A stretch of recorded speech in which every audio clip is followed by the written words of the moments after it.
La lampe à pétrole qu'ils allumèrent les protégea derrière un frêle rempart de clarté, mais c'était leur lumière à eux, dont la nuit restait maîtresse. Le repas fini, Maman fit lever sa sœur et l'envoya se coucher. Zohor partit sans dire mot. D'ailleurs, il était rare qu'elle prolongeât la veillée plus tard. Même d'habitude, elle dormait profondément à pareille heure. Après un lent silence, Maman, demeurée seule avec son mari, se mit à parler. L'homme s'enfermait dans son mutisme. La femme se rendait de plus en plus compte que ses paroles glissaient sur lui sans l'atteindre. La sourde clarté de la lampe qui s'amplifiait et simplifiait les lignes du corps massif de Kara le rendait pareil à un être de pierre. Maman éprouva la sensation saugrenue qu'elle discourait seule dans un lieu vide de toute présence humaine. Ces paroles inutiles lui paraissaient absurdes. « Tu ne veux pas que nous ayons des histoires ?» dit-elle soudain d'une voix frémissante. « N'est-ce pas que tu ne veux pas ?» « Je n'y tiens pas, » répondit Kara. « Il ne faut pas que des histoires arrivent dans une famille comme la nôtre. Nous avons toujours été respectés. Je préfère avoir la gorge tranchée et le ventre ouvert, plutôt que d'entendre dire des choses malpropres sur notre compte. Tu sais comment sont les gens. Rien ne pourra arrêter les langues si elles commencent à aller leur train. J'ignore ce que tu rumines. Je t'ai observé et je peux te dire que c'est mal ce que tu as fait. Elle lui avait lancé ces derniers mots en pleine face. Assez, je ne veux plus t'entendre, gronda Kara. Il était tout à ses pensées.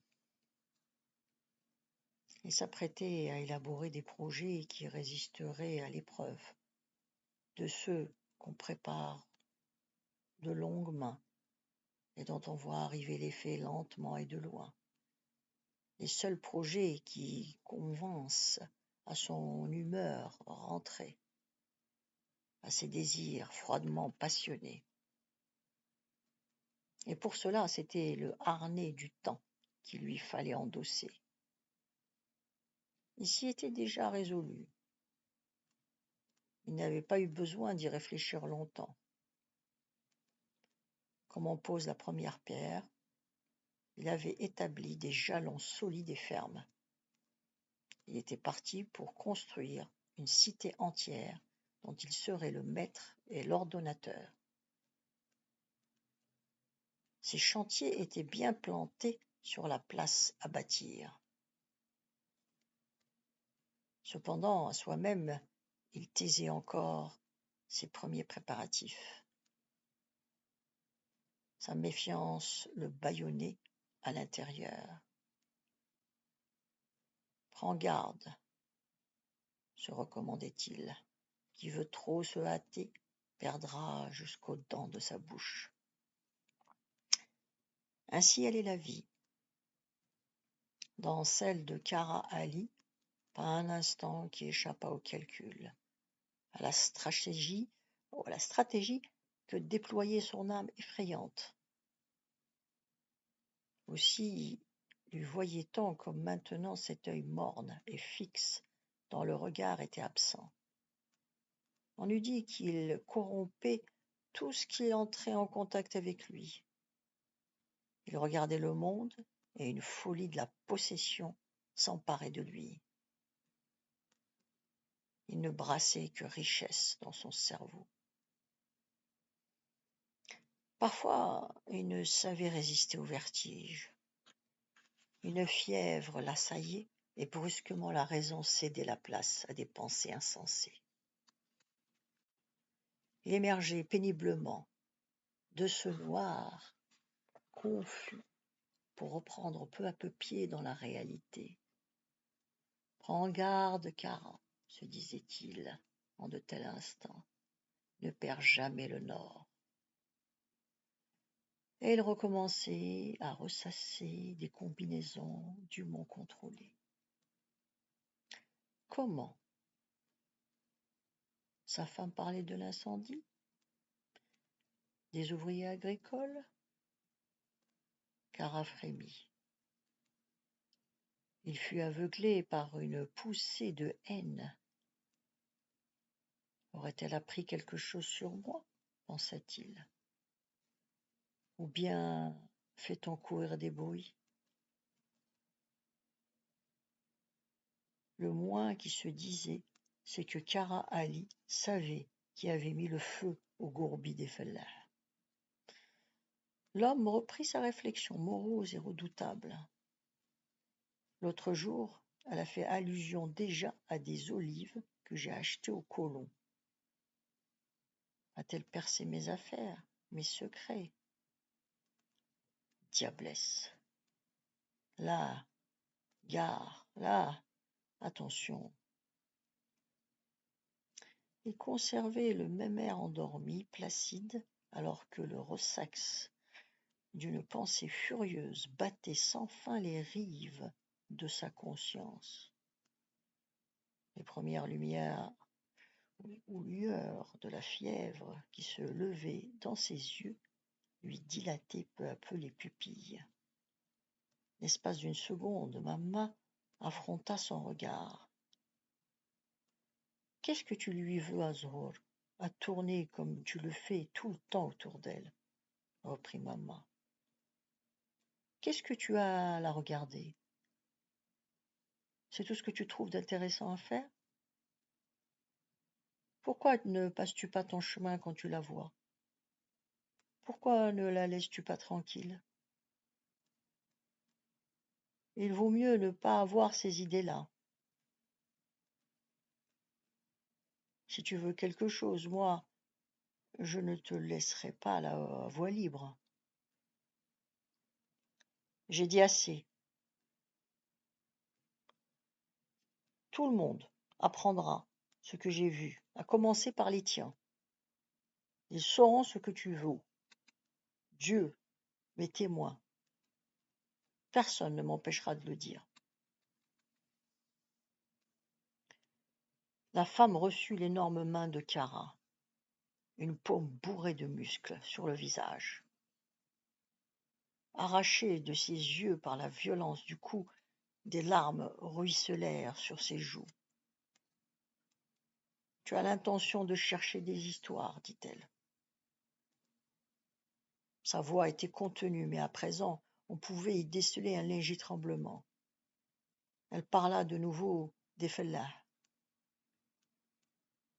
« Si on t'a vu dans les parages des Gourbis, tu leur cherchais des histoires. Je te demande seulement de bien voir. Si tu continues, c'est que tu veux qu'il arrive des ennuis. » Kara l'étouffait, nouant le bras autour de son cou. Il lui avait d'abord tordu le poignet. Maman s'était retenue de crier, mais d'un mouvement brusque s'était dégagée. Puis elle ne chercha plus à se libérer ou à éviter les coups. Elle recevait des gifles sur le visage avec indifférence. Kara lui saisit alors le poignet et le lui tordit. Elle tomba à genoux. Le poing de l'homme s'abattit plusieurs fois sur sa figure. Alors, Mama put respirer très, très lentement.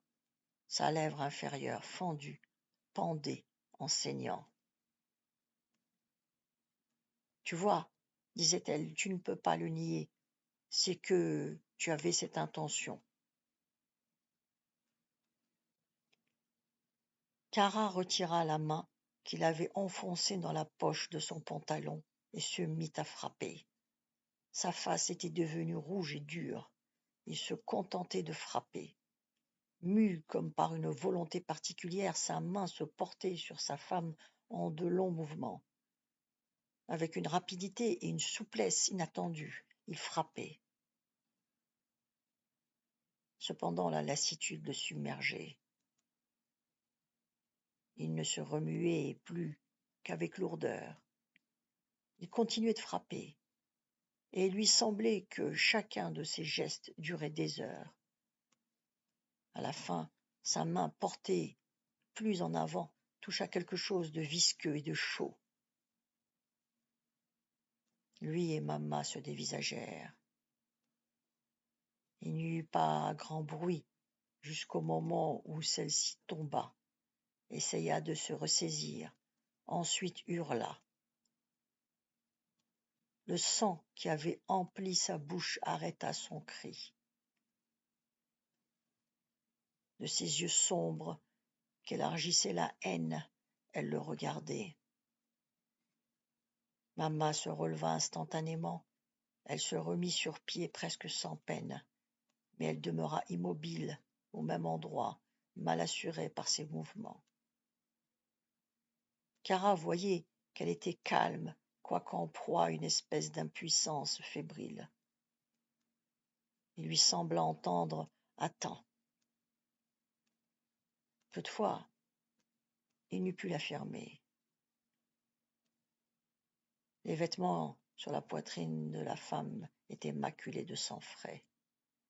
Il avait naturellement attendu. Elle paraissait sur le point de dire quelque chose. Il ne savait quoi. Mais il la vit faire quelques pas dans la pièce, et elle alla s'asseoir. Puis, elle s'étendit au même endroit.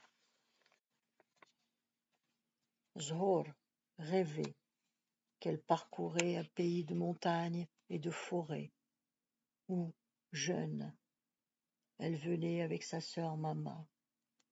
L'été, quand elle se couchait dans les champs, l'herbe qui entrait dans son cou l'agaçait, comme des mouches. Une douceur assoupie l'envahissait lentement. Dans son sommeil, elle passa la main sur son corps qui était lisse. Elle sentit que sa chair était très douce. Un grand apaisement affluait en elle, tel le courant d'un fleuve invincible. Doucement naquit une source, sensations confuses et lumineuses qui se mélangeaient et l'entouraient de sécurité. Zhor avait avalé sa salive, mais sa bouche resta ouverte jusqu'à ce que, de nouveau, elle en fût toute pleine. À présent, la salive s'écoulait entre ses lèvres. Elle étendit le bras et recommença à se caresser le corps d'un mouvement endormi. Remontant le long du ventre, sa main s'appliqua sur ses seins, dont elle frotta la pointe qui durcit peu à peu. C'est la fin de ce roman. Merci pour votre écoute et à bientôt, j'espère.